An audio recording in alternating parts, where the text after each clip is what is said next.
Hi guys. അപ്പോൾ Sunday എന്ന് പറഞ്ഞു കഴിഞ്ഞാൽ ഫണ്ടേ ആണല്ലോ. അപ്പോൾ ഇതൊരു സൺഡേത്തെ ഒരു വ്ളോഗാണ് കേട്ടോ.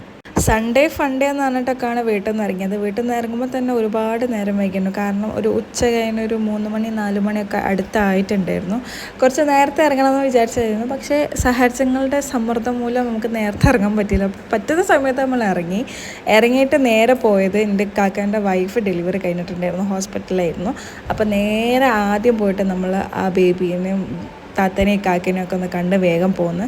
കാരണം വെച്ചിട്ടുണ്ടെങ്കിൽ ഇനി നമ്മൾ വൈകുന്നേരം മേ ബി ഒരാവിടെ നിന്ന് ഡിസ്ചാർജ് ആക്കി പോയിട്ടുണ്ടെങ്കിൽ നമ്മളെ പ്ലാനിലുള്ള കാര്യങ്ങളൊക്കെ പിന്നെ ഓർഡർ തെറ്റിപ്പോകും. അപ്പോൾ ആദ്യം തന്നെ നമ്മൾ ഹോസ്പിറ്റലിൽ ഒന്ന് വിസിറ്റ് ചെയ്യും. അത് കഴിഞ്ഞിട്ടുള്ള പ്ലാനിൽ ഞാൻ ഇല്ലേനോ എന്നുള്ളത് പിന്നെ എൻ്റെ വീട്ടിൽ കൊണ്ടാക്കിയതിന് ശേഷമാണ് ഞാൻ അറിഞ്ഞത്. കാരണം അതുവരെ പ്ലാൻ ചെയ്യുമ്പോൾ ഞാൻ ഉണ്ടെന്നുള്ള ഒരു എക്സ്പെക്റ്റേഷനിലായിരുന്നു ഞാനും കൂടെ ഇരുന്ന് പ്ലാൻ ചെയ്തിരുന്നത്. പക്ഷേ എനിക്ക് കുഴപ്പമില്ല എന്ന് പറയാൻ കാരണം ഞാൻ വീട്ടിലെത്തി കഴിഞ്ഞിട്ടുണ്ടെങ്കിൽ ഓസലിനെ ഫുൾ ഡ്യൂട്ടി ഉമ്മ ഏറ്റെടുക്കും. പിന്നെ ഞാൻ ഫുൾ ഫ്രീ ആണ്. അപ്പോൾ എനിക്ക് പിന്നെ ഞാൻ ഭയങ്കര ഫ്രീ ആയിട്ട് നിൽക്കില്ല. സൺഡേ ഫണ്ടേ തന്നെ ആക്കാമല്ലോ എനിക്ക്.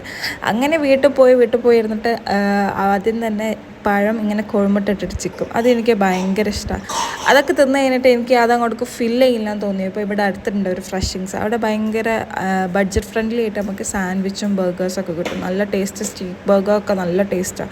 അങ്ങനെ അവിടുന്ന് ഒരു ബർഗറും ഒക്കെ കഴിച്ച് അത് കഴിഞ്ഞപ്പോൾ അൻവർക്ക വിളിച്ച് ഞാൻ വരുന്നുണ്ട്, വേഗം മാറ്റിക്കാൻ നമുക്ക് പോകാമെന്ന്. അങ്ങനെ പോകുന്ന വഴിക്ക് പിന്നെ എന്തായാലും രാത്രി ഡിന്നർ കഴിക്കണമല്ലോ. അങ്ങനെ ഡിന്നറും കഴിച്ച് നമ്മൾ നേരെ താമരശ്ശേരിക്ക് പോകാൻ വിചാരിച്ച്.